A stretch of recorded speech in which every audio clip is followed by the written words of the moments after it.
Welcome back sa number one male podcast Southeast Asia, Zune! Sa buong mundo. Want to support podcast. Welcome sa mga mare-pare natin dyan na nanonood. Babae mo palalaki, pwedeng manood dito kung Bakla, gusto mo lang. tomboy. Hindi. Totoo. Basta gusto mong maging maayos yung utak mo, yung kadelusyonal mo, kami tatanggal niyan. Masculinity ang magtatanggal ng mga ganyan. And ito ang channel na magbibigay sa inyo niyan. So, wala kayong mga masculine role model, kulang, dito kayo manood. Panoorin niyo kasama mga tropa, kapatid. Go ahead. Hirap mag-roll ng busog. Medyo nahirapan ako dun. Anong pakiramdam? Ang hirap pala nga nun eh. Parang lalabas yung edges ko eh. Etchas. Dahil kasi namin kinain, guys. Oo, malito.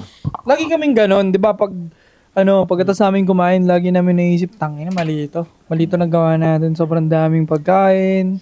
Hindi kami makahinga. Then eventually, pagka nag-break na naman kami ng next time, ganun na naman. Yung muling katin sa ramen yun, yung sakto lang. Sakto busog. Wala, ang gusto ko na lang din talaga yung busog na sakto na lang eh. Dati itong ganito, yung ganitong busog na nakakaantok, Gusto mo yan? normal to.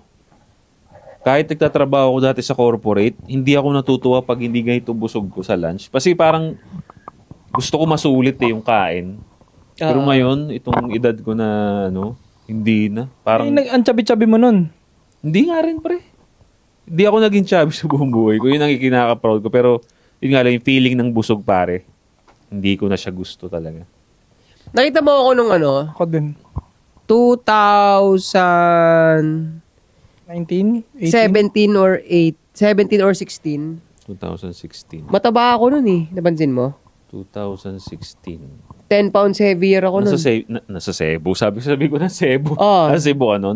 Kakabalik ko lang sa Cebu. Sebo. Mas malaki katawan mo noon, pero hindi ko alam na mataba yun. Wala kang na sense na, taba mo, wala. Hindi. Sabihin, buff ka, buff. Buff. Mas buff ka noon. Kasi pag nakikita ko yung picture ko noon, naiinis ako sa pisngi ko eh. Pero yun na yung pinakamalapad ko noon eh. Naiinis ako. Pangit! Napangit na talaga ako. Dahil wala na akong balak bumalik sa ganung weight eh. 10 pounds heavier yun dito sa itong ganitong Girl timbang ko. mo. Anong timbang mo na ba ngayon? Mga 145. Ganyan. Ang hirap kasi anuin yan eh. Yung kilograms, ang hirap kasi anuin yung 100 something na yan eh. Mga 64, 65 Ito nga kilos. mas accurate kasi yung pounds pre. Mas accurate pa yun. Kaya yun ang gamit sa buong mundo. Sa Pilipinas lang talaga kilogram. Kasi ang hirap niya i-picture. Pag kilogram okay. Ano eh. Kasi sa fight, Sanay kasi tayo ng kilo eh. Oo, Pero pounds talaga pounds, dapat. diba? Sa fighting, pounds ang bilangan nila. Lahat. ako pala mali. Kahit sa weightlifting, pounds ang Mismo, di ba? Kasi mas accurate nga eh. Kasi pag paano ba yung pounds? Ay, co-convert mo pa. Kalahati lang naman yung halos. Oo, ganun. Mm. Di ba? Kalahati. Ano yung pounds eh, hindi ako kilala. Oo nga pala, ano pa kayo namin? 8 assets sa lahat Wow, ng, muna puta. 8 assets sa lahat ng social media accounts. Punta ka sa Facebook ko, i-message mo ako, 8 penging link. Tapos doon tayo mag-usap ng one-on-one na voice call. Ang 3PM gang, meron yung merch, yung link. Nandun sa Telegram, nandun din sa post. Meron na mga naka-follow sa Shopee kasi nakaabang sila dun sa first merch, first legit na merch ng Anti Support! Ito na pala ang kauna-una ang official merch ng Anti Support. Mismo. Go point para sa lahat ng social media yung under self-improvement car. Gusto mo lang mag-amoy mabango. Available mga perfumes natin. Kasama pag bumili kayo ng merch, bili na rin sila ng pabango natin para porma na nung mo, t-shirt mo, maporma pa yung amoy mo, di ba? Tama. Doble-doble. So, yan. IMAX and G-Spot. Ay, magandang idea yun, ha? Thank you, pare. Para ng perfume. G-Spot. So, yun, pare. Available yan. Yung mga links nandyan sa description. Go ahead, check them out. Kung lalaki ka nanonood na ito, sports kang ina ka. Tamad mo. Mag-sporks ka. Mag-sports So ka. isa daw, social media icon, hari ng hip-hop, agrikultura. Ingatan nyo pera nyo mga kids. Ingatan nyo yan. Ang dami ko kasi nakikitang sikat, ngunit hindi nakakapag-ipon. Madami. Usual yun eh. Tingin ko parang karamihan, pre, hindi lang dito sa Pilipinas. Sa mga foreign artist, madalas mangyari yan. Ay, oo. Dalas. Sobrang dalas. Nakakatamad kasi mag-ipon, pre. Sa totoo lang. Hindi siya masaya. Hindi masaya, di ba? Hindi. Parang sarap niya ibili pag may pera ka. Hmm. Masarap lang siya pag dumami na siya. Tapos na-appreciate mo, oy, nakapag-ipon ako. Hmm. Parang ano lang din siya. Yung ipon, parang ang experience yun na magtanim.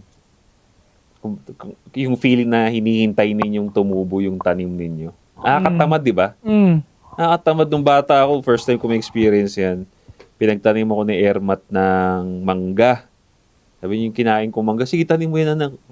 Kago, tagal niyan. Ang tagal pre. Busit na busit talaga ako nung bata. Ano ba yan ma? Totoo ba yan? Tutubo yan? Oo, hintayin mo lang anak. Wala na, hanggang saan nakalimutan ko na siya na lang din nag-alaga. Lumaki din. Pero wala nang isip ko doon. Pero yun nga yung concept ng pag-iipon. Talagang parang naghihintay ka ng wala. Ganun siya. Hindi mo ma-appreciate hanggat di siya lumalaki. Ako, bata ako, nag-trip ako niya magtatanim eh. Kung nakita mo yung lugar namin, maraming puno doon, di ba? Ang ginawa ko doon, nanguha ako ng bato, tapos tinapong ko lang dyan, tapos wala na akong pakialam. Tapos, so wala akong pakialam. Yung mga ano yun eh, yung mga punong, basta di siya special, parang sa damo lang yung mga gubat-gubat, pero nagiging puno talaga. May mga buto yun eh. Kaya, nung bumalik ako sa lugar namin, malaki na ako, nakita ko ang daming puno. Tangina, yan yung tinanim ko ng bata ako eh. Ganun ang tingin ko. Para sa akin, ako may kagagawa ng mga puno na yun. Doon lang sa spot lang namin. Tama ba? Oo, pre, naalala ko yun eh. Talaga mo, tinatapon mo lang yung buto? Oo. Kasi siya tinatanim. Madaling tumubo kasi yung ganun. Yung ganun. Ano yun? Yung may, hindi ko alam kung anong tawag. Alateris. Hindi rin eh. Pero may alateris din kami dati, ngayon wala na. Pero ano makakita niyo ngayon, alateris pa. Oo. Yun ba yung maliit na pula? Oo, may matamis. Saka yung atis. Bira rin. Bakit bira kayo? No? Ewan ko ba? May atis din kami yun sa tapat eh. Dumudulas siya. Ay! Gagi, Ay, putang ina! Nagkaryente pa ako. Tangina Dumudulas kasi. siya, pre. Kasi ganun. Teka lang, Pero yung mayroon dulo tayong madulas. technical difficulty. Tumatagilid yung camera natin. Ang paunti-unti. Kanina ako na mag-aayos sa loob. Pag yun nga, maraming sikat, napapansin ko hanggang sa nawawala na yung pick nila. Nakakalimutan nila mag-ipon. Madaming ganun. Artista, di ba, example ko. Ang daming mga artista, mga nag-boom noon na pagdating ng araw. Yun nga yung kaya yung sinabi mo kanina, yung pag-edad nyo ba ng ganito, and may ganito pa kayo. Mahirap na challenge din yun. Mahirap din Marami. mag-keep. Sino ba itong nabalitaan ko lately lang? Meron na naman eh. Isang rapper sa States. Pero the way nga nila i-present yung sarili nila, mayaman ganito. Tapos yung pala wala siyang ipon. So, ang lumalabas, yung mga bling-bling niya daw, tsaka yung kotse na piniflex niya is, ganun ata talaga. Soulja Boy? Hindi yan, si Soulja Boy, isa rin yan. Pero meron pang isa na pinaka-latest eh. Yung pala, yung mga kotse nila doon sa music video is, pahiram yun ng studio. Pahiram yun ng studio para maging mukhang legit ka for marketing purposes na lang din. Pero yun nga, yung mga kinita nila, imbis na kumbaga, sa camera, ano ka na, mayaman ka lang sa camera, pero yung lifestyle mo sa totoong buhay, sakto lang. Hindi. Yun din ang mali nila. Yung lifestyle nila bilang rapper na for the show lang, sinasabuhay nila sa likod ng camera. So, nauubos talaga. Wala pang ang kinikita eh. Ubos. Usually talaga sa Amerika, ang alam ko talaga pag mga young blood rapper paangat, pinapahiram talaga sila ng mga mamahalin, nagre-rent sila talaga ng magagandang pa music video. Pero, understandable yun. Ang mahirap doon, nakuha mo na talaga yung fame. Rapper ka na doon sa area nyo, pinakasikat ka na, hindi mo pa rin matotoo yun. I mean, yung mga nire-rent mo lang dati, hindi mo na matotoo. Oh. Si 50, nagawa na-flip ni 50 lahat yun eh. Nagawa niya totoo lahat yun eh. Si 50 Cent.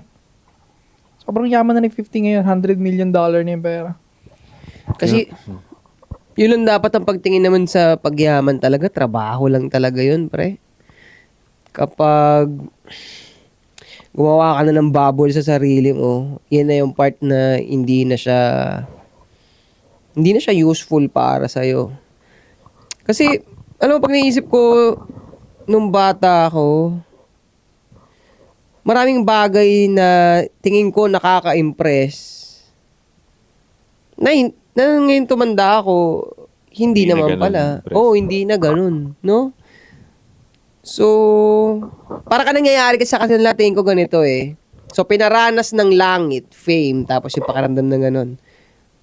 Ngayon, behind cam, parang hindi nila matanggap na yung sarap na yun, wala na. Kasi hindi naman talaga sa akin yun. So, magta-trying hard sila ngayon na subukang i-convince yung mga tao na hindi, ganun pa rin kami hanggang dito. Kasi ang sarap nga naman, di ba? Nirerespeto ka ng dahil doon. So, mahirap yun. Parang mahirap yun na, hindi totoo yun. Ano yun. Nauubos kasi sila pare sa droga eh. Droga at Isa pa yan. babae. Droga at babae, clubbing na mamahalin. Alcohol. Diba isang club nga doon na pinagpuntahan ng mga anak nila idol, senador, di ba? Ang mga anak niya, di ba? Magkano yung binili doon? $73,000? Magkano yung sa peso? 4 million? Mga ganyan. 4 million something. May panggastos kayo na ganyan sa club? In just one night. One night? So, yung mga music artist na nag-boom talaga, isipin mo kung gagawin nila yun ng 30 days. Baka wala pang 10 days, ubos na yung nila, music money nila. Di ba? So, doon sila nalalagas, babae, club na mamahalin at droga. Yung faking lifestyle ng young blood na paangat sa Amerika, na siya, in common na siya eh. Yung pumaporma, may kotseng mahalin, rent car. Normal. Ang problema kala Soulja Boy, old-time rapper na siya eh. Tapos, di ba, naabot niya yung fame. Hindi man lang niya binili ng kotse na maayos talaga. Hindi man lang niya binili ng maayos na bahay talaga. Para pag nag-MB siya, totoo na talaga yon. Kanya na yon. Yan, hindi na siya kayang basagin. Parang may napuntahan yung pera niya, di ba? Kaso wala talaga napuntahan yung pera niya eh. Wala. Tsaka ito pa yan. Dahil sikat sila, although sabihin natin, may iba na rapper na ginawa naman yung tama, pero dahil yan ang curse ng fame eh. Dahil famous ka, may mga tao rin na low-key naiinggit sa fame mo. So, konting baksak ng buhay mo, like for example, mga rappers na yun, is tinitake na nila yun as, yan ka talaga, failure ka. Failure ka. So, yun ang question ko ngayon sa panel, no? Worth it ba? Worth it ba ang fame, pare? Kung tatanungin tayo, ano yung perspective ninyo sa fame na yan? Is it worth it? Worth it. Sa akin, worth it ang fame. Kahit ang kapalit nun privacy mo. Hindi mo naman, never naman nila ma-figure out yung 100% ng privacy mo. Isipin mo, kahit utol nanay tatay mo, hindi pa rin naman nila alam yung lahat eh. Marami, siyempre. Pero ako, yun ang talaga tingin. Katulad nga nasabi ni siya daw kanina doon sa nagtanong, nasa control mo rin yun. Up to what degree ba ang ibibigay mo sa kanila. Diba?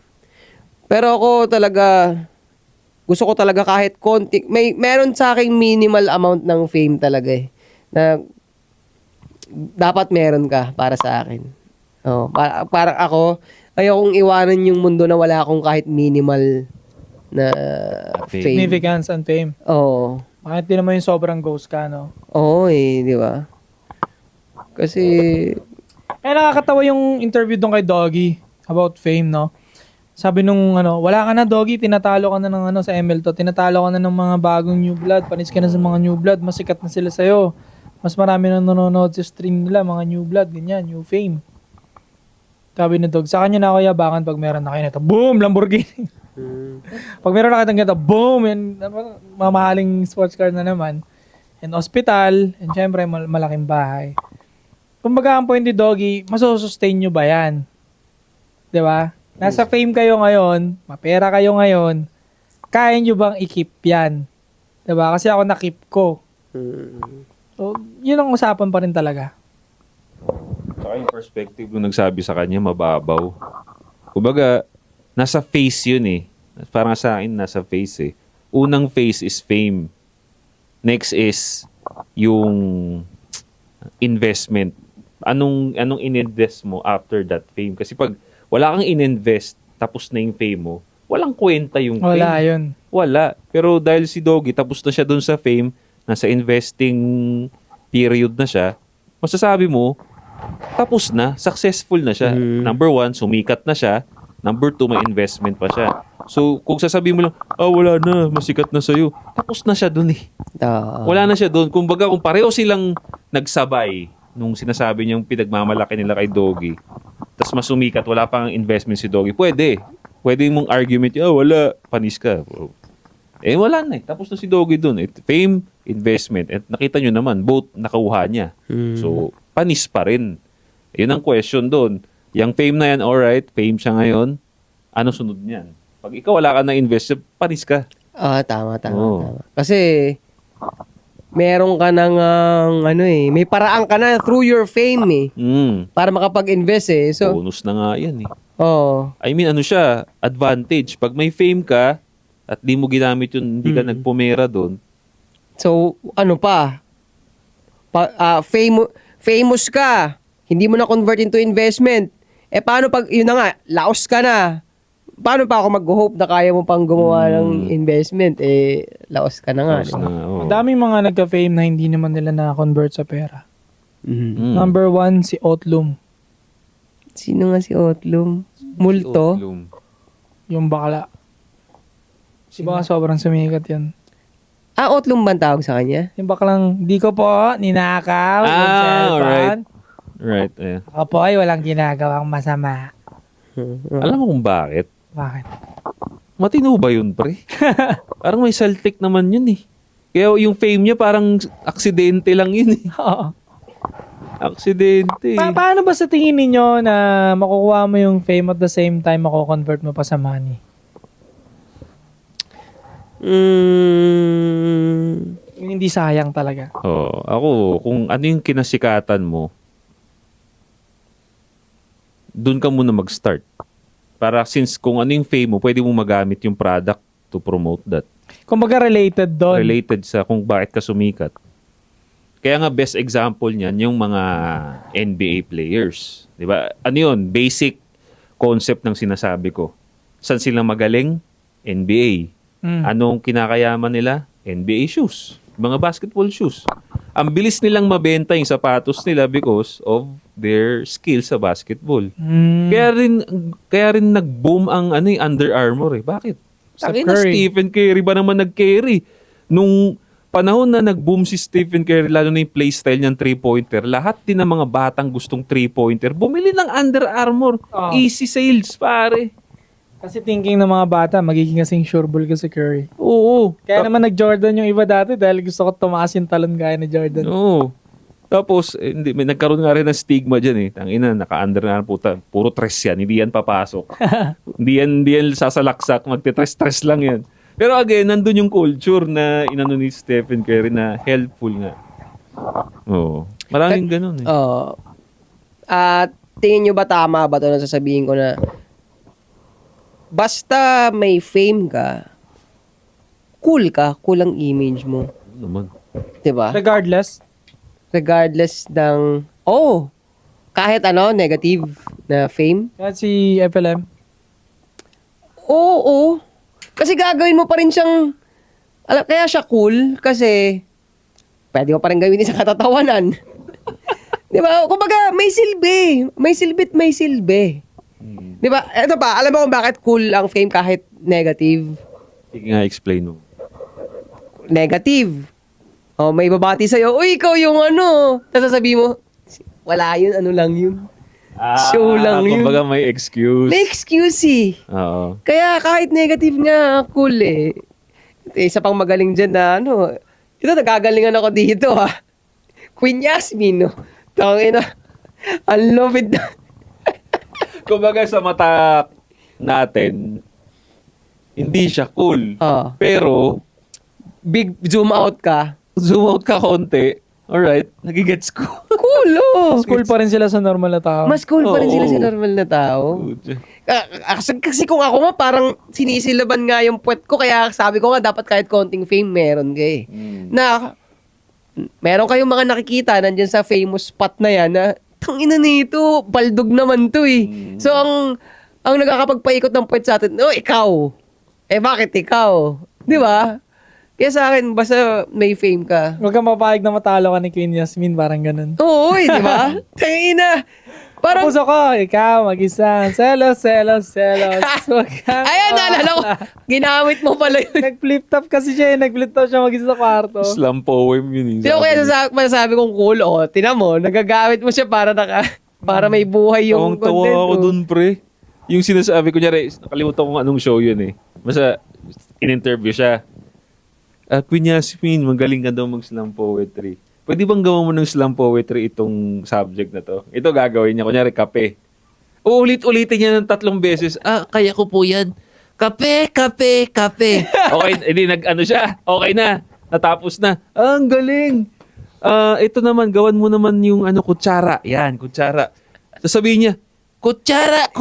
3 beses sa kanya gagawin. Sabi ko, natatawa. Tang ina, uulitin niya 3 beses eh. Sabi ko, tang ina, nakakatawa rin talaga eh. Nanggagago na siya eh. Oo. Ginagago niya na tayo. Tayo naman, tuwa naman tayo.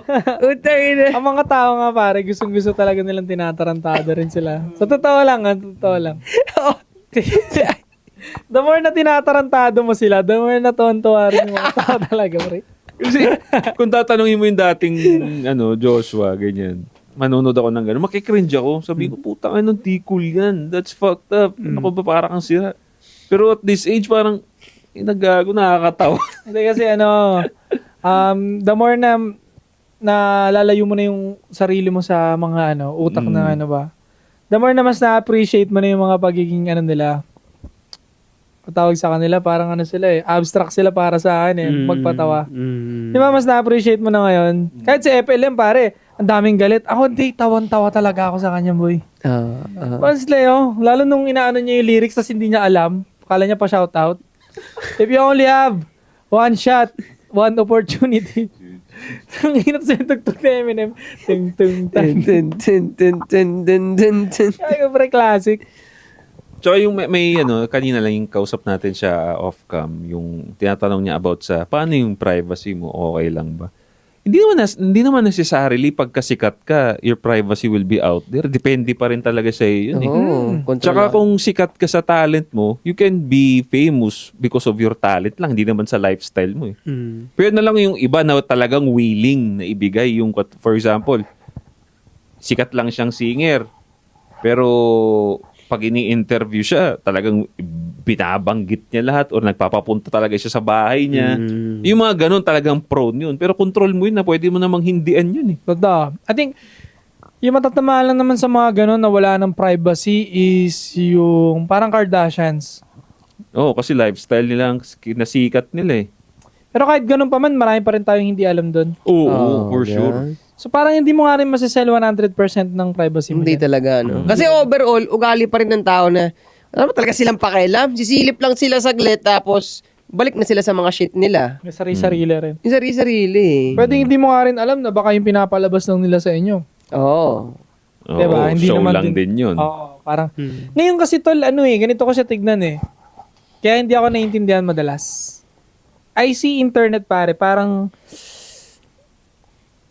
bagong TV. Etong Facebook and YouTube, ito yung makabagong television na ngayon at lahat tayo dito artista. Tayo yung mga new celebrity dito. Hindi na yung TV. Wala na nanonood ng TV. Diba? Dati yung anong pinanonood nila, Rico yan, diba, Claudine ngayon, diba? Ngayon, mga love team na ng Jamage, yung mga ano dati, diba? Sumikat dati. Sila makagwapo, diba? Mga love team, kami. Oh. Tapos, away-away, diba? Ganoon din naman sa TV dati, may action din. Ngayon, nagtakampasan sila ng tako. Ayan. Lahat sila artista, lahat kami artista, lahat tayo artista. Makabagong TV. Ayun. So, yun. Speaking of fame na lang din. Pero sa totoo lang, may curse din ng fame. Aminin natin. May bad side din talaga. If it's gonna land sa taong hindi pa ready dun sa fame na yun. Would you agree? Yes, for me kasi it's like a double-edged sword eh. Mm. Dalawa talaga eh. Madali makuha yung fame kung daratratin mo ng consistent. Madali mo maabot yan. Pero ang pinakamahirap sa fame kasi, paano mo hahawakan na matagal yan? Kasi pwedeng ikawasak ng buong pagkatao mo yan. Yun na nga. Pag bobo ka gumamit ng fame, pwedeng mawasak ka niyan. Mawasak negosyo mo, mawasak kabuhayan mo. Pati ikaw ayaw ka na makita ng tao kahit kailan. Pwede mangyari yun. Kaya nga napasok ko din yung kasi magandang example din yung mga young celebrities na nasira din yung ulo dahil sa fame. Diba? Number one example dyan, si Justin Bieber. Sumikat siya at a young age. Ang problema nga lang, syempre, dahil, kunyari, sa atin mapunta yung fame niya na ganun. Boom! Binigyan ako ng ganung level with this age. Kaya kong i-handle. Kung ano sabihin nila sa akin, mukha akong supot. Mukha akong supot. Tangin, ang gaganda ng mga chicks ko rito. Kumbaga may panlaban kagad yung utak natin kasi alam na natin. Ang problema kay Justin Bieber at that time, kaya nasira ulo niya, hindi niya alam paano gagamitin yun. Apektado siya palagi. Apektado talaga siya. Tapos ang daming pang bumubulong sa kanya doon kasi mapera siya eh. Oh, yes man lang lahat yun eh. Tsaka ang daming sumusulsul sa kanya, kaliwat kanan. Gawin mo to, gawin mo yan. Maraming factor din talaga. Dami. I think kaya mas mabuting mahahawakan nyo ng matindi ngayon compare kay Justin. Ninakaw kasi yung kabataan niya, kayo nakapaglaro pa kayo. Tama ka. I mean, sawa na kayo doon sa stage. Yan. Siya, mag-uumpisa pa lang. Mm. Kaya pag tinignan mo yung studio ni Justin Bieber ngayon, pare, malawak na warehouse. Ang laki talaga. Parang itong sala namin, let's say, parang 4 na ganyan. May skateboard doon na area. Talaga may talaga, park, mini park. May bilyaran dito, 2. May basketball court dito. Ang dami. Kumbaga lahat ng pambatang nandun. Medyo adult nga lang yung style. Pero parang wala siya pinagkaiba kay Michael Jackson, pre, na naghanap ng childhood. Hinakaw eh. Binabawi niya ngayon. Binabawi niya. Kaya nafa-fucked up yung utak niya ngayon. Ang daming na-skip sa buhay niya ba? Tayo naman, na-complete natin. Yung kanya naman ang wala sa atin ngayon. Kaya, di ba? Kaya nga sinasabi ko dyan sa mga yan, pag bata ka, magpakabata ka. Dahil, yan nga, meron katulad ni Justin Bieber na hinahabol yung yung pagkabata niya. Pwede niya ma-fulfill ngayon yun, pero iba pa rin yun Iba kapag pa rin. nagawa mo yun ng bata ka talaga. Iba talaga. Iba, no? Iba ang saya ng bata, eh. Sobra. No? Saka wala pa tayong ganun kamulat. Oo. Kaya pag hindi ka pa mulat sa mundo, mas genuine yung happiness mo. Totoo yun. Ngayon, mulat na si Justin, paano siya magiging masaya ng sagad? In order to be happy nga, sabi ng mga author, in order to be happy na genuine, dapat wala kang idea talaga. Sa concept ng ibang bagay bukod dun sa kinasasayahan mong bagay. Ano ba, nagpapasaya sa'yo yung dancing, dapat wala ka ng idea sa iba pang concept na pwede magbigay ng stress sa'yo. Magiging genuine happy ka niyan. Di ba? Gets. Kasi pagka, na-experience ko lang din nung bata ako. Pag binilan ako ng laruan ng parents ko, pre, matik yan, gagawin ko na ng storya yan. Talagang, basta naaalala ko nun, pre, talagang kung maglalaro ako ng laruan, talagang may storya. Talagang nagka-focus ako doon, naglalaro ako sino yung character.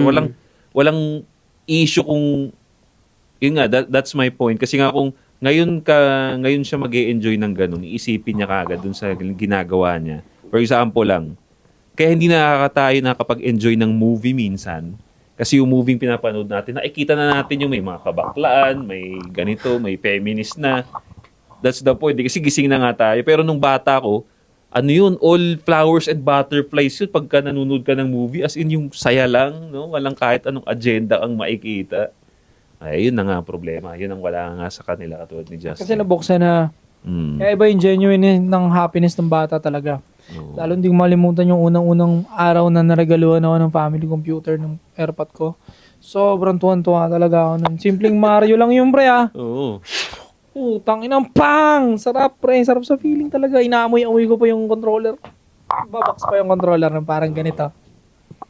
Na 2 ganito haba daw, parang ganito. Sarap ng feeling. Kasi tignan mo, kung matanda ka lang bibili ngayon ng isang console, ang isipin mo na yung bayad sa kuryente, dagdag sa bill sa kuryente yun eh. Di ba? Minsan niya pre, pag maglaro ko ng PlayStation, mga 2 oras, 3 oras, parang unproductive ko ngayon. Oo, pre. yan. Nakakabwisit, pre. Wala akong ganun dati, pre. Nung bata ko, wala akong ganun. Basta importante makapag-farm ako doon sa tinitrip kong laro. So, ang ano ko niyan, fame na walang kwenta, naisip ko. Mabibigyan ko ng halintulad. Halimbawa, yung fame ka, tapos ikaw to si laki ng ulo, hindi ka na naging productive, kasi naging okay ka na dun na, basta mas mataas ang numbers ko, mas ano ko dyan. Puro ka ganun. Parang ano yan eh. Sipin mo pag may 500 million ka, ano ba, bibilang-bilangin mo lang ba yan? O igagastos? Followers, ibig mo sabihin. Oh. Basta inanalogy ko nga siya na famous ka, pero para ka nang walang nagagawa dun sa pagiging famous mo. Kasi parang masaya ka na nga eh. Kasi yun nga yung unang pakiramdam, puto sikot ako ah. Flattering na kaagad siya eh. Binabati ako ng lahat, kilala ako ng lahat, pinag-uusapan ako ng lahat. Pero totoo, yung fame niya, may gagawin ka nga doon. Magbibenta ka ng produkto, may kikonek kang ganito, ganon. Diba? Ganon dapat yun. Ang katumbas ng fame na walang kwenta nga, pag mayroon kang 500 million pesos. Pag may 500 million pesos, kailangan mo gastusin sa ano yun. Ano gagawin mo? Titignan mo lang, may 500 million pesos ako. Walang kwenta rin, di ba? Igagastos mo siya sa tama. Itutulong mo sa kamag-anak mo, magtatayo ka ng business mo, papaganahin mo. Ganon din yung fame, di ba? Na masarap siya sa pakiramdam, nakakalaki ng ulo, parang you made it na, pero hindi tapos ang storya. Hindi. Madami ka pang pwede aktibidades doon. Di ba? And ano nga katulad nga nasabi natin kanina, ang fame is also a responsibility. Oo. Kasama dyan sa pagpapapera mo, kailangan dun sa pagpapapera mo, natututo ka rin talaga. Tumatalino ka rin naman talaga eh. Kaya nga, may mga iba rin talaga na naging famous, pero nawala man yung fame sa kanila, pero outside the fame, ang talino may mga pieces nga. Kasi nakakatalino talaga ang fame sa totoo lang. Mas matalino ko ngayon nung sumikat ako kaysa nung hindi naman ako kilala. Kasi mayroon ngang responsibility. Kasi Yan. man-check nga sa'yo. Yun yung para sa akin ng... Kasi marami nang sikat ngayon. Lalo na Tuto ka social. mag-defense. Oo. Pero yun nga yung isang downside ng fame na gusto kong i-open up eh. Na yung fame na walang kwenta. Kasi famous lang, pero tanga pa rin in real life. May kilala kayong ganyan. May Dami. kilala tayong ganyan. Meron. Dami. Di ba? Meron pa kang sikat, pero wala namang pera eh. Di ba? Totoo, as in wala. Negative pa. Hindi positive ang bank account ha. Okay na yun kung may positive ka at least. Kasi itong kilala natin na mga malalaking tao pa, yung iba nababaon pa. Dahil sugal, di ba? Nababalitaan natin yan, nalulong sa sugal, sa bisyo, babae, di ba? Kasi, again, ako based din sa mga nakasama ko kayo. Mas tumalino kayo, napansin ko, mas tumatalino tayo nung may Oo. fame eh. Ako napansin ko rin yun. Matagal na tayo magtropa eh. So, talino ka talaga ngayon. Buwat bangko Pero din eh. totoo naman yan kasi nga, yung knowledge din ba ng fan, pati yung knowledge din ng mga solid member ng ASP, shoutout, no? Napapasahan din nila tayo, hindi nyo lang napapansin. Totoo. Kasi pag bumitaw sila, kahit pa paano i-analyze mo rin eh, di ba?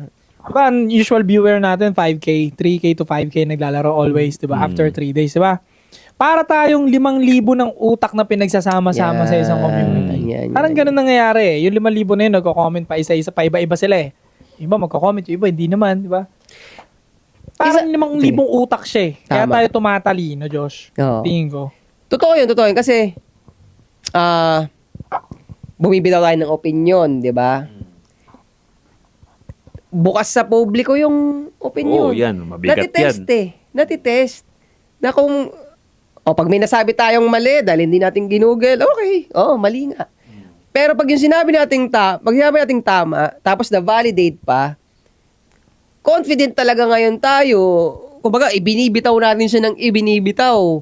Hanggat gumagana at gumagana siya at wala namang humaharang na, mali yan. Kasi maraming taong hirap gumalaw dahil yung opinion nila hindi sila sigurado kung tama. Di ba? So tayo dinudura lang natin araw-araw. Di ba? Pre, yan, nakakatalino talaga. Sobrang liliit na detalye lang kasi nako-correct talaga tayo ng kung anong binabatong feedback sa atin eh. Mm. Nako-correct na, kaya mas tumatalim eh. Mas tumatalim, kaya alam mo yun, kung nagre-respond ka lang ng tama talaga sa mga feedback na nakukuha mo sa internet, magiging mas matalim ka talaga balang araw. Totoo, eh. at hindi ka maigo. Kaya never ako nakikipagbalagbagan sa mga nagko-comment sa akin sa YouTube eh. It's either bash or good. Hindi ako nakikipagbalagbagan, nakikipagbarahan. Kasi the fact na nagbigay sila sa akin ng time, okay na ako dun. Okay na ako dun. Yun lang. Kaya yun ang perspective namin sa fame, no. It's up to you talaga kung blessing ba yan. Ikaw control mo yan eh. Control mo talaga yan. Ano ba? Ako, madagdag ko. Sige. If yung fame ng kagaya ng meron tayo ngayon, tapos nakakatulong tayo sa anti-support, at maraming nakakapulot ng mga magulang ngayon sa atin ng idea, at mga batang nakikinig sa atin palagi, para sa akin, may sense ang fame ko. Yan. Tayo, may sense yung fame natin. Kasi, nakakapag-give value tayo sa ano eh. Ecosystem. Society, Ecosystem ang oh. puta. Sa ano? Ano, ekonomiya. Society. Society. Society, okay. Ecosystem ang puta. Okay lang yun. So, Parang masyado ang ano nung formal masyado. Parang masyado. Sorry na. So, ito, isa pa. go. Halimbawa, isang magandang narrative nga ngayon eh. Halimbawa, sumikat ka sa kabulastugan. Ang pangit ng pagkasikat mo. Meron pa rin storya mabubuo dun eh. For example, Yan. buti na brought up. Ito, si Tropa. Sino? Yung, sige! Si Borgie. Si Borgie. Sige, for example, yun Tropa ang kasi sumikat ka. Yan, di ba? For example, pre, yan ang question natin. Yun ang kinasikat mo. Paano mo ngayon matuturn around yun? Sumikat ka na eh. Hello guys, good morning. Dito ako ngayon sa Gubat para sa healing ko. Gusto ko nang ayusin yung buhay ko ngayon. Sabog yan. Diba? Pre. Sige! Sabog yan. Kung ganyan ang ano niya. Di ba? Yun naman ang tao eh. Basta natural lang niya na gano'n Natural niya. May mga tao kasing authentic na entertainer eh. Sobrang authentic yung pagka-entertainer nila eh. Ako real talk, pre. Wala lang na kasi siya nilabas na content eh. Wala na. Magiging interesado ako pag nabalitaan ko na gumagawa na siya ng ganong content. Tapos inaayos niya na yung sarili niya. Inaayos niya na. Pero yung the way siya magsalita, nakakatawa pa rin. Oo, di ba? Guys, marami pa lang lamok dito. Ano ba yun? Sige! Sige! Oo, nakakatawa yun. Biglang, tapos lagi yung sinashoutout si Borgie Manotok. Oo, tapos gawin niya. Shoutout sa tropa ko si Borgie Manotok, tropa kami yan. Oo, tapos gawin niya signature, di ba? Di ba? Gagawin mo na lang katatawanan. Golden Retriever. Kaya hindi si Golden Retriever, di ba? Oo, Diba? good example. Nakuha niya yung art niya, di ba? Wala nga kasing good or bad fame. Lagi ko nga ito sinasabi Yan. noong kay. Kasi may mga tao ako nakasama before na sobrang ingat nila sa ganun. Sa good image, bad image. Lagi ko yung explain wala kang good or bad image. Patatalo ka lang pag guminto ka. Pero as long as may utak ka, tapos tuloy-tuloy ka, kahit magkamali ka ng bitaw ngayon, kaya mo ma-regain yan. Saka ako na lang testigo, ilang beses na akong ganyan. As long as may utak ka, masisense pa rin talaga nila may utak ka. Hindi ka nila tatangahin, never. Totoo yan, pre. Nung mga panahon na si Rendon ang ingay sa internet ni Rendon,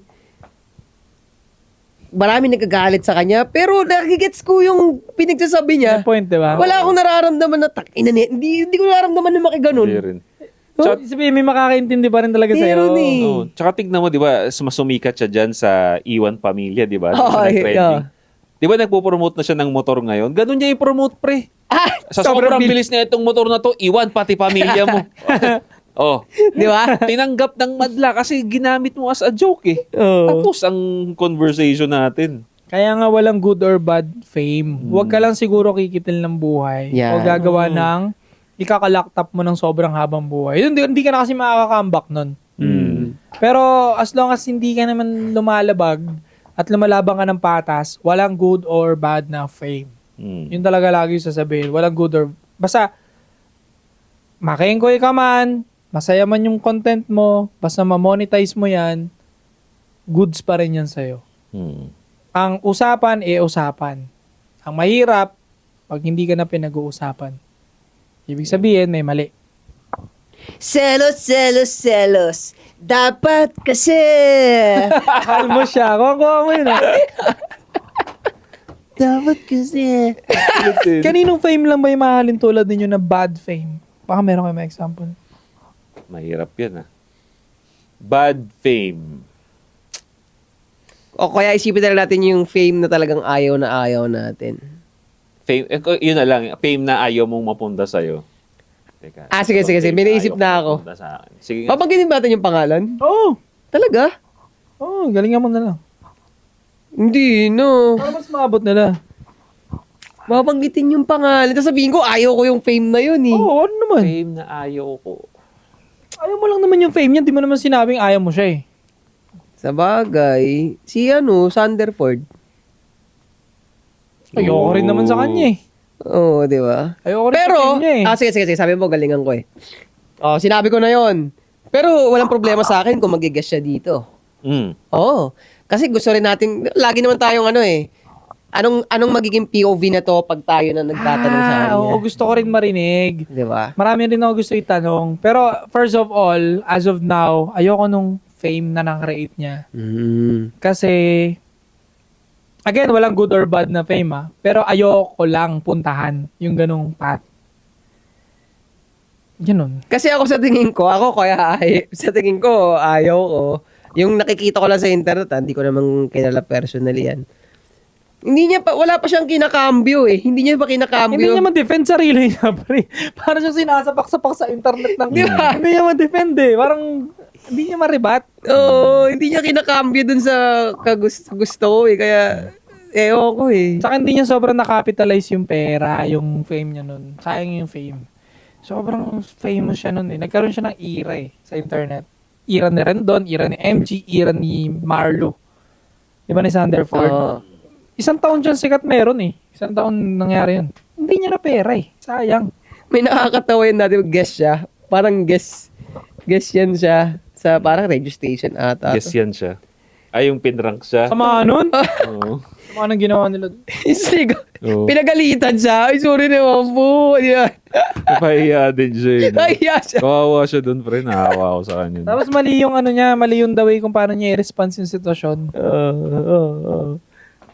Sanderford, yung mayabang na pangit, parang gano'n. Gago. Ay, sorry naman po. Opo. Bakit Ganyan to? Pero Mali. pinrank din ata siya eh. Pinrank siya, di ba? Prank lang naman yun. So, gusto namin siya makaguess. If ever, kung Sander, mapanood mo to, drop ka dito. Gusto ko rin tanong sa'yo yung mga decision making, bakit ganito, ganyan.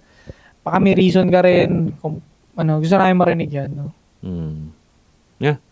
So yun mga pare, kayo ba, sino sa tingin ninyo yung fame or famous na ayaw ninyo maging ganun yung fame nyo? At sabihin nyo rin yung gusto ninyong sikat, yung fame na tao, gusto ninyong gayahin. Comment niyo yan sa baba. So again, maraming salamat pare sa panonood. Don't forget to subscribe, hit the bell para notify kayo sa mga bago nating videos sa Undisabot Podcast. Babalik kami. 3 p.m. Girl! Kung gusto mo kong maabutan, managinip ka, managinip ka, managinip ka. Yung tumesting sa'kin dati nanahimik na, tumahimik.